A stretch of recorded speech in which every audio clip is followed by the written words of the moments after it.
Not all free trade is fair trade. And because I agree with this statement, I must affirm the resolution today.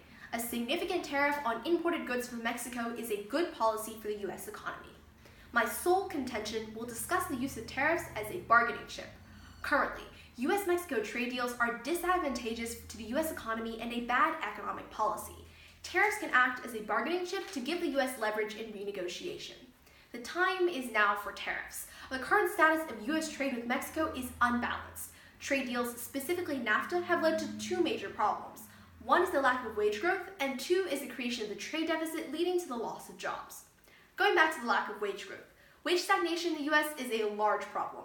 The Brookings Institute writes in 2017 that wages have risen for those in the top of the distribution, but stagnated for those in the bottom and the middle.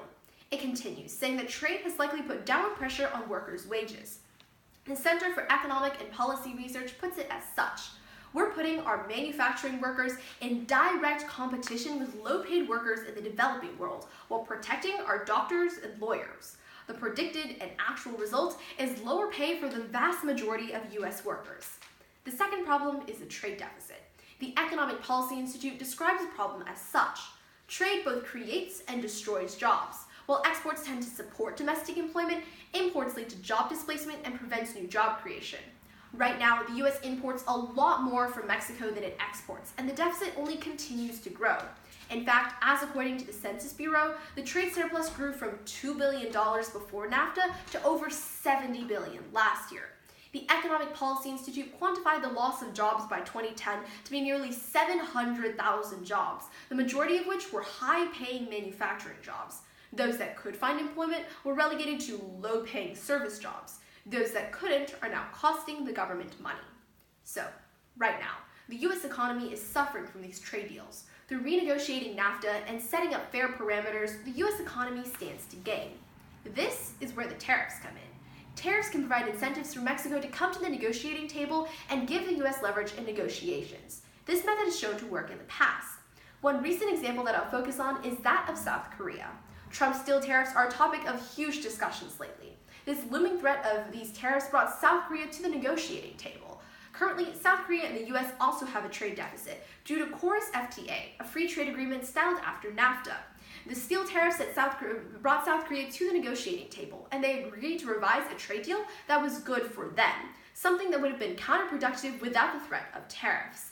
This moved the deal to one that was fair and more reciprocal. Using the punitive threat of tariffs, the U.S. stands to gain position in the renegotiation of NAFTA for a more equal free trade deal that benefits both parties. Specifically, there are two areas of NAFTA that can be changed. First is the rules of origin.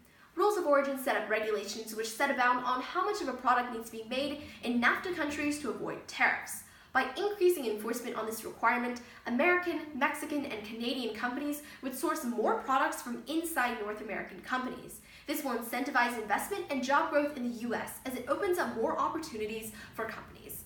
This idea is supported by the World Bank in a large analysis spanning 155 countries, finding that rules of origin encourage trade in intermediate goods, and thus spurs job growth and investment that will prove beneficial to the U.S. economy. Another potential area for improvement is labor rights. Currently, the North American Agreement on Labor Cooperation is a side agreement of NAFTA countries. However, it lacks effective enforcement, and the Mexico Institute, writing for Forbes in 2017, describes that incorporating labor issues into NAFTA itself, rather than leaving it in a weak side agreement, could increase the commitment to respect national standards. This ensures that companies do not leave the United States and move to Mexico in an effort to avoid the cost of respecting workers' rights. Labor standards like setting a limit on hours worked per week, ensuring that employees are safe and paid a fair wage, are not only the morally right thing to do, they pose a benefit to the U.S. economy. Through leveling the playing field, you lure jobs back to the U.S. and make sure that every country has an equal chance.